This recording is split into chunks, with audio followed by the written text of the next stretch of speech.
Alright, let's take it back to 753 BC. The story of Rome starts with two legendary twins, Romulus and Remus. According to Roman mythology, these brothers were the sons of the god Mars and a mortal woman, raised by a she-wolf after being abandoned on the banks of the Tiber River. After a series of dramatic events, Romulus killed Remus and became the first king of the newly founded city of Rome. Now, whether this story is true or not, it marks the legendary birth of a city that would eventually dominate the Mediterranean world.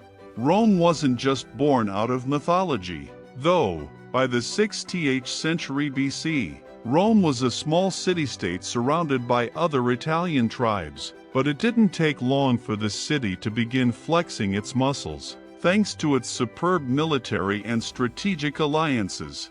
Fast forward a few centuries to around 509 BC, Rome transitions from a monarchy to a republic. Instead of one king, the power was divided between elected officials, mainly the Senate and the consuls, two top leaders chosen for one-year terms.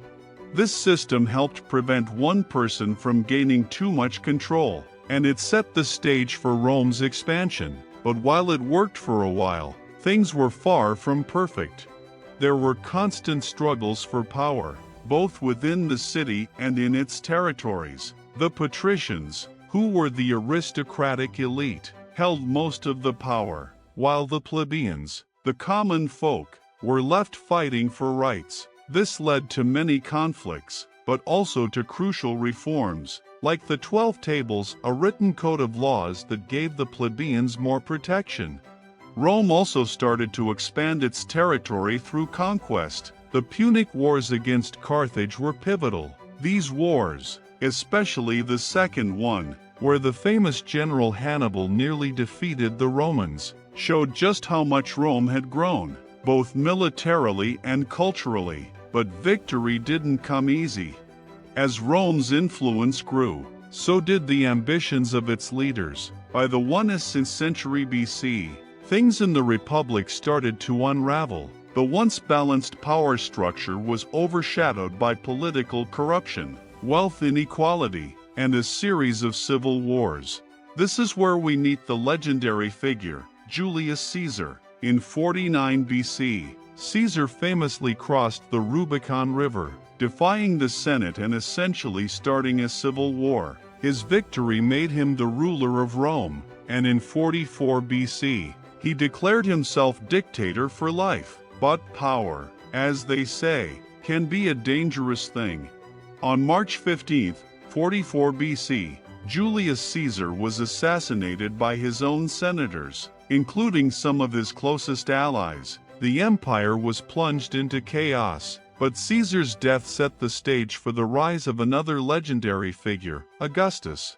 Enter Augustus. After Caesar's assassination, his adopted son, Octavian, defeated his rivals and became Rome's first emperor in 27 BC. This marked the beginning of the Roman Empire and the Pax Romana, a period of relative peace and prosperity that lasted for about 200 years.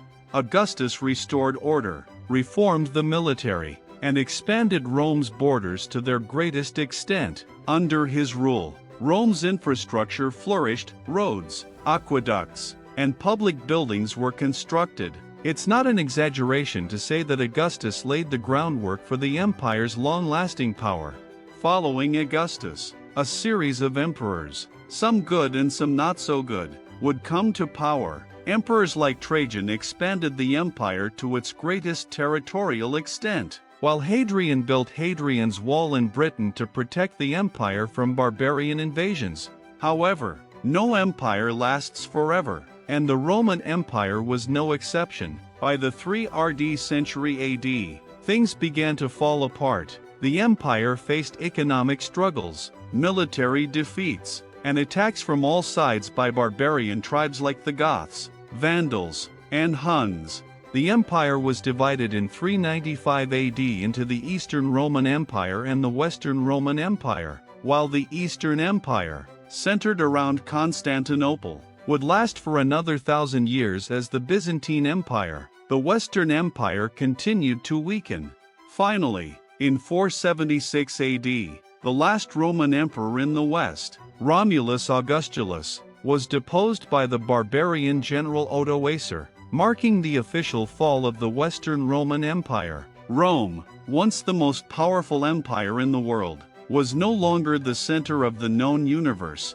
From a small city-state to the center of a vast empire, the Roman Empire's story is one of ambition, glory, tragedy, and legacy. Its influence is still felt today, in the languages we speak, the governments we live under, and the cultures we interact with. The Romans built something that lasted for centuries, and though it fell, it left a lasting mark on the world.